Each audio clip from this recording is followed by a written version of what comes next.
Assalamualaikum warahmatullahi wabarakatuh.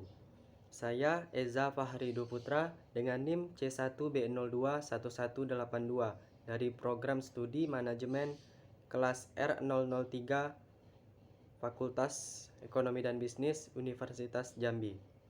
Saya akan mempresentasikan materi saya dengan judul Struktur Dasar Akuntansi dengan dosen pengampu Pak Wirmi Eka Putra SEMSI. Baiklah, langsung saja saya mulai presentasinya. Yang pertama ada siklus akuntansi. Dalam proses menghasilkan informasi dibutuhkan oleh berbagai pihak yang berkepentingan. Akuntansi harus melewati beberapa tahapan proses. Proses tersebut dimulai dari mengumpulkan dokumen dasar transaksi, mengklasifikasikan jenis transaksi, menganalisis, meringkasnya dalam catatan, hingga melaporkannya dalam bentuk laporan keuangan yang dibutuhkan. Dengan demikian, untuk sampai pada penyajian informasi keuangan yang dibutuhkan berbagai pihak akuntansi harus melewati proses yang disebut siklus akuntansi.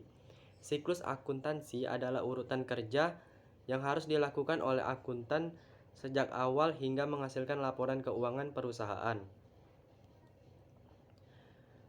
Yang pertama ada transaksi, yaitu peristiwa bisnis yang dapat diukur dengan menggunakan satuan moneter dan yang menyebabkan perubahan di salah satu unsur posisi keuangan perusahaan. Umumnya, transaksi selalu disertai dengan perpindahan hak milik dari pihak-pihak yang melakukan transaksi tersebut. Berbagai transaksi yang selalu rutin terjadi dalam sebuah perusahaan antara lain: yang pertama, transaksi penjualan produk, transaksi pembelian, peralatan usaha, transaksi penerimaan kas, transaksi pengeluaran kas, dan sebagainya. Yang kedua ada dokumen dasar, yaitu berbagai formulir yang menjadi bukti telah terjadinya transaksi tertentu. Berbagai formulir yang biasanya menjadi dokumen dasar antara lain faktur, kwitansi, nota penjualan, dan lain-lain. Dokumen dasar merupakan titik tolak dilakukannya proses akuntansi dalam perusahaan. Tanpa dokumen dasar tidak bisa dilakukan pencatatan dalam akuntansi. Kemudian yang ketiga, jurnal, yaitu buku yang digunakan untuk mencatat transaksi perusahaan secara kronologis. Sedangkan menjurnal adalah aktivitas meringkas dan mencatat transaksi perusahaan di buku. Jurnal dengan menggunakan urutan tertentu berdasarkan dokumen dasar yang dimiliki. Pencatatan transaksi dalam buku jurnal dapat dilakukan berdasarkan nomor urut faktur atau tanggal terjadinya transaksi. Yang keempat ada akun, yaitu kelas informasi dalam sistem akuntansi atau media yang digunakan untuk mencatat informasi sumber daya perusahaan dan informasi lainnya berdasarkan jenisnya. Sebagai contoh, akun kas, akun piutang, akun modal saham, dan sebagainya. Kemudian yang kelima, posting, yaitu aktivitas memindahkan catatan di buku jurnal ke dalam buku besar sesuai dengan jenis transaksi dan nama akun masing-masing. Yang terakhir ada buku besar, yaitu kumpulan dari semua akun yang dimiliki perusahaan beserta saldonya. Seluruh akun yang dimiliki perusahaan saling berhubungan satu dengan lainnya dan merupakan suatu kesatuan. Kemudian ada namanya laporan keuangan dan unsur-unsurnya. Laporan keuangan adalah hasil akhir dari suatu proses pencatatan akuntansi, yaitu aktivitas mengumpulkan data, mengolah suatu data finansial untuk disajikan dalam format laporan keuangan atau ikhtisar laporan keuangan lainnya yang dapat digunakan untuk membantu dalam membuat atau mengambil suatu keputusan atau analisa keuangan. Berikut ini adalah unsur-unsur dari laporan keuangan. Yang pertama, neraca. Neraca atau sering disebut laporan posisi keuangan adalah suatu daftar yang menggambarkan aset atau harta kekayaan, kewajiban, dan modal atau ekuitas yang dimiliki oleh suatu entitas perusahaan pada suatu saat tertentu. Yang kedua ada laporan laba atau rugi. Laporan laba rugi disusun dengan maksud untuk menggambarkan hasil operasi perusahaan dalam suatu periode waktu tertentu. Dengan kata lain, laporan laba rugi menggambarkan keberhasilan atau kegagalan operasi perusahaan dalam upaya mencapai tujuannya. Yang ketiga ada laporan perubahan modal atau capital statement, yaitu laporan perubahan modal adalah laporan yang memberikan informasi perubahan modal perusahaan dalam satu periode.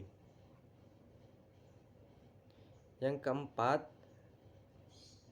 atau yang terakhir ada laporan arus kas, yaitu laporan arus kas adalah bagian dari laporan keuangan suatu perusahaan yang dihasilkan pada suatu periode akuntansi yang menunjukkan aliran masuk dan keluar uang perusahaan.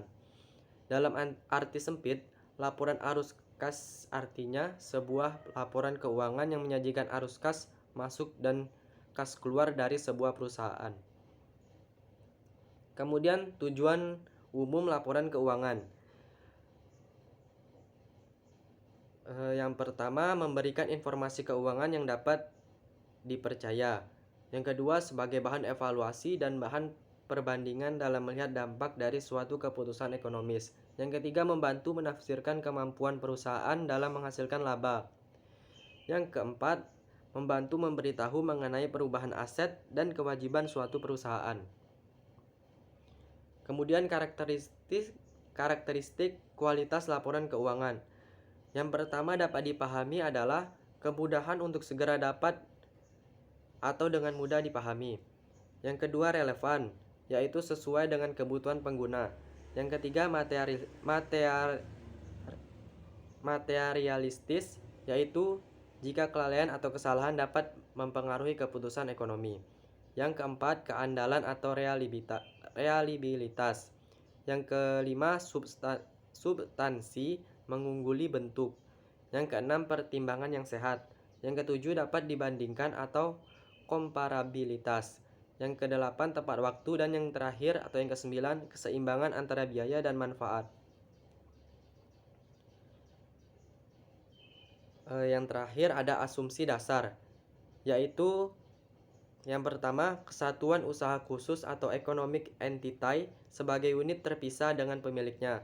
Yang kedua kontinuitas usaha atau going concern, yaitu hidup terus dalam jangka panjang.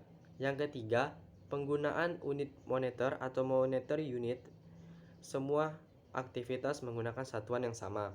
Yang terakhir periode waktu atau time period, yaitu penyajian informasi keuangan dibagi ke dalam periode waktu tertentu. Baiklah, itu saja yang dapat saya sampaikan. Mohon maaf jika ada salah kata. Saya akhiri. Wassalamualaikum warahmatullahi wabarakatuh. Terima kasih.